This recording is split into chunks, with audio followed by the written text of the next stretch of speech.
नमस्कार, स्वागत है आपका इंडिया जंक्शन में। मैं हूं आपके साथ यशस्वी। लोकसभा चुनाव 2024 नजदीक आ रहा है।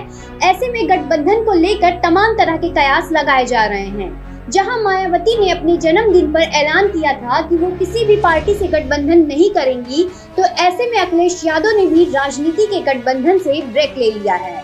अगर बसपा और सपा किसी भी पार्टी से गठबंधन नहीं करती है, तो क्या इसका फायदा बीजेपी को मिल सकता है? इस सवाल के जवाब के लिए देखिए इंडिया जंक्शन की ये खास रिपोर्ट। लोकसभा चुनाव 2024 का एक तरीके से आगाज हो चुका है। यही वजह है कि तमाम राजनीतिक दल अपने अपने वोटर्स को साधने के लिए अपनी अपनी तरकीब लगाना शुरू कर चुके हैं। ऐसे में समाजवादी पार्टी ने जो एक्सपेरिमेंट पिछले चुनाव में किया, उसका कोई खास असर उन्हें नहीं दिखाई दिया, बल्कि उनको नुकसान ही झेलना पड़ा। ऐसे में समाजवादी पार्टी प्रमुख अखिलेश यादव ने प्रयोग वाली सियासत पर ब्रेक लगाने का ऐलान कर दिया है। इसके बाद सवाल ये उठ रहा है कि क्या इसका फायदा बीजेपी को होगा? उत्तर प्रदेश हर पार्टी के लिए लोकसभा चुनाव की दृष्टि से काफी अहम राज्य है। इस बार भी बीजेपी और समाजवादी पार्टी समेत अन्य दलों ने राज्य में चुनावी तैयारियां तेज कर दी हैं। लेकिन खास बात यह है कि राज्य के दो बड़े सियासी दलों ने किसी भी अन्य पार्टी के साथ गठबंधन की अटकलों पर विराम लगा दिया है। सवाल अब ये है कि क्या बीजेपी को इसका नुकसान होगा या फायदा? दरअसल पहले बीएसपी चीफ मायावती ने अपने जन्मदिन पर मीडिया से कहा था कि इस साल कई राज्यों में होने वाले विधानसभा चुनाव और अगले साल होने वाले लोकसभा चुनावों में किसी भी पार्टी के साथ वो गठबंधन नहीं करेंगी।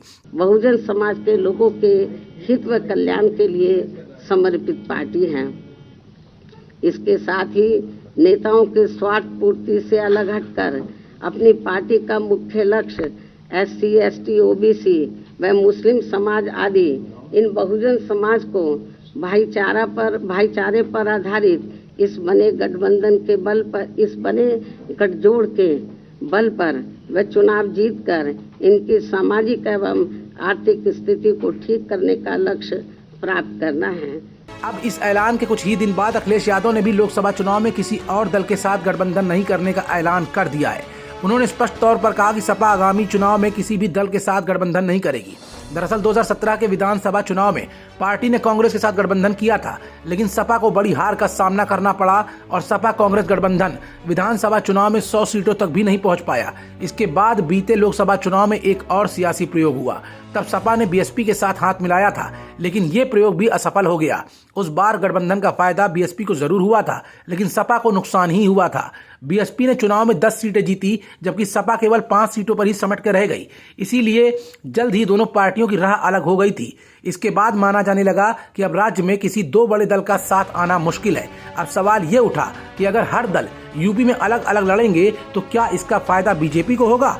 राजनीति के जानकारों की माने तो अगर कांग्रेस, सपा और बीएसपी अलग अलग लड़ेंगे तो इसका सीधा फायदा बीजेपी को ही होगा। हालांकि पहले ही बीजेपी के खिलाफ यूपी में विपक्षी एकता टूट गई है, लेकिन अगर बीजेपी के खिलाफ राज्य में विपक्षी वोट एकजुट नहीं हो पाएंगे तो फिर एक बार लोकसभा चुनाव में भाजपा की बड़ी जीत तय है।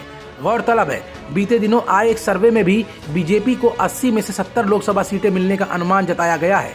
ऐसे में भले ही समाजवादी पार्टी स्वामी प्रसाद मौर्य के जरिए दलित, पिछड़ों और आदिवासियों को अपने साथ लाने की कवायद के जरिए 2024 के चुनाव में अकेले लड़ने का दम भर रही हो, लेकिन अखिलेश के लिए किसी और के साथ बगैर गठबंधन किए चुनाव लड़ना और सत्ता की कुर्सी पर पहुंचना इतना आसान नहीं होगा। बात अगर मायावती की जाए तो बसपा पार्टी की हवा पहले ही लालजी वर्मा, नसीमुद्दीन सिद्दीकी, इंद्रजीत सरोज इन सबके छोड़ने के बाद वैसे भी बसपा की हवा निकल चुकी है। सबसे ज्यादा कमजोर मायावती दिख रही हैं, क्योंकि बसपा का काडर वोट कहीं ना कहीं या तो बीजेपी की तरफ सरक रहा है या फिर अखिलेश यादव की नई रणनीति के जरिए समाजवादी पार्टी के जाने की तरफ इशारा करता दिख रहा है। खबरों से जुड़े रहने के लिए सब्सक्राइब करें हमारा चैनल इंडिया जंक्शन।